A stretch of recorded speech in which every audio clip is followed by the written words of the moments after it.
இரவு 2 மணி. அனைவரும் தூங்குறாங்க. ஆனா ஒருத்தன் மட்டும் தூங்க முடியாம இருக்கான். அவன் ஃபோன் ஸ்கிரீன் ஆன் பண்ணி கான்டாக்ட்ஸ் லிஸ்ட் ஓபன் பண்றான். ஸ்க்ரோல் பண்றான். ஆனா கால் பண்ண ஒரே ஒரு பெயரையும் அவன் தேர்வு பண்ண முடியல. அவன் கண்ணுல நீர். மனசுல ஒரு கேள்வி. நான் இவ்வளவு பேருக்காக இருந்தேனே, இப்போ எனக்காக யாரும் இல்லையா? அந்த இரவு அவன் வாழ்க்கையை முழுக்க மாற்றப் போகுது. அந்த இரவு அவனுக்கு ஒரு உண்மை புரிஞ்சுது. சுற்றி இருப்பவர்கள் எல்லாம் உனக்காக இருக்க மாட்டாங்க. சிலர் உன் சிரிப்புக்காக இருப்பாங்க. சிலர் உன் சக்சஸ்க்காக இருப்பாங்க. சிலர் உன் யூஸ்க்காக இருப்பாங்க. ஆனா உன் வலிக்காக, உன் தோல்விக்காக, உன் அமைதிக்காக எல்லாரும் இருக்க மாட்டாங்க. ஒரு மனிதன் யார் தெரியுமா? அவன் நல்லா இருக்கும்போது அவனை சுற்றி இருப்பவர்கள் அல்ல. அவன் உடைந்து போனபோது அவனோட கூட நிக்கிறவர்கள்தான்.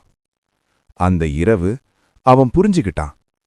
அவனோட வாழ்க்கையில் அப்படி நிற்கிறவர்கள் ரொம்ப குறைவு. வாழ்க்கை யாரையும் நேரடியாக கற்றுக் கொடுக்காது.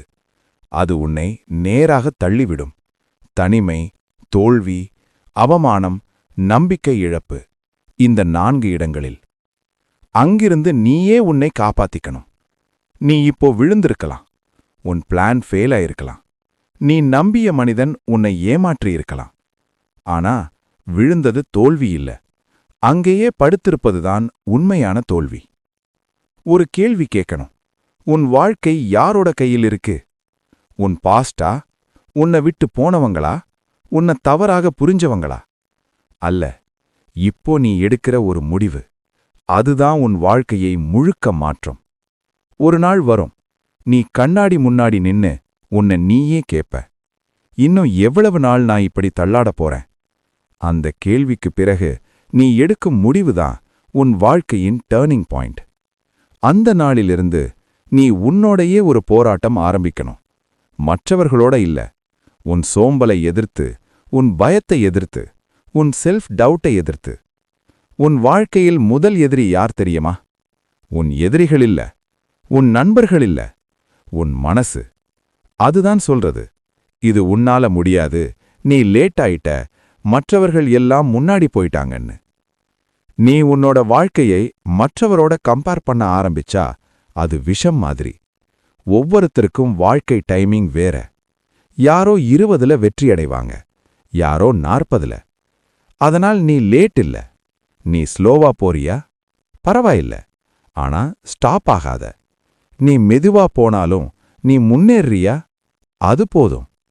ஒரு பெரிய வாழ்க்கை ஒரே நாள்ல உருவாகாது.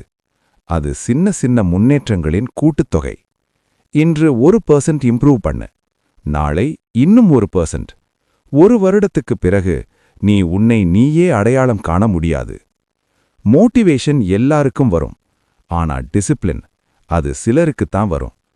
நீ டயர்டா இருந்தாலும் நீ செய்ய வேண்டியதை செய்தால் அதுதான் உன் ஃபியூச்சர் பில்ட் ஆகும் நேரம். உச்சி எட்டுறது ஒரு பெரிய ஜம்ப் இல்ல, அது தினமும் ஏறும் சிறிய படிகள். ஒரு உண்மை, நீ இந்த பயணத்தில் பல நேரங்களில் தனியா இருப்பாய். ஆனா அது தவறில்லை. கிரேட்னஸ் கிரவுட்ல உருவாகாது. அது அமைதியான நேரங்களில் தனியாக வேலை செய்தபோதுதான் உருவாகும். இப்போ யாரும் உன்னை கவனிக்க மாட்டாங்க. நீ முயற்சி பண்றதை யாரும் பாராட்ட மாட்டாங்க. ஆனா ஒரு நாள் வரும், நீ முடிவை காட்டும்போது அதே உலகம் உன்னை கேட்க ஆரம்பிக்கும். ஆம், வலி இல்லாத வாழ்க்கை வலிமையான மனிதரை உருவாக்காது. ஒவ்வொரு காயமும் ஒரு பாடம், ஒவ்வொரு தோல்வியும் ஒரு வழிகாட்டி. நீ அதிகமா பேச வேண்டாம். நீ அதிகமா ப்ரூவ் பண்ண வேண்டாம். நீ அமைதியா உன் வேலைய பண்ணு. ஒரு நாள் உன் ரிசல்ட் தான் பேசும். ஒரு நாள் நீ திரும்பி பார்த்து சிரிப்பாய். அந்த காலத்துல நான் இவ்வளவு வீக்கா இருந்தேனான்னு. ஏன்னா நீ இப்போ அந்த பழைய மனிதன் இல்ல. நீ விழுந்த இடம் உன் முடிவில்ல, அது உன் திரும்பும் இடம். நீ இழந்தது உன் வாழ்க்கை இல்ல, அது ஒரு லெசன். நீ இப்போ தனியா இருக்கலாம், ஆனா நீ உருவாகிக்கிட்டு இருக்க. ஒரு நாள் உன்னை விட்டு போனவங்களும், உன்னை தாழ்த்தினவங்களும், உன்னை சந்தேகப்பட்டவங்களும் அனைவரும் திரும்பி பார்க்கும். அப்போ நீ அவர்களிடம் ஒரே ஒரு விஷயம் மட்டும் சொல்லணும்.